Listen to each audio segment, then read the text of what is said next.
All right, today we are doing a strut tower brace for a Ford Mustang. We've had our film in the water for 1 minute.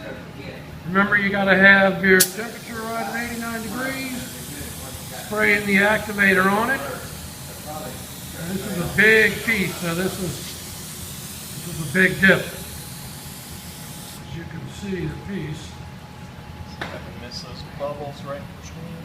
I need to go up the. Alright. We based it in red, doing black carbon fiber. Yeah, I'm waiting for it to. There it goes. Looks like it's going. For the film to kind of liquefy. And now it's going in. We want it to wrap all the way around. Looks like it did better that time though. Looks like we have a winner. It's definitely a lot better wrapped. Yeah, great. Looks great. Yeah, good job.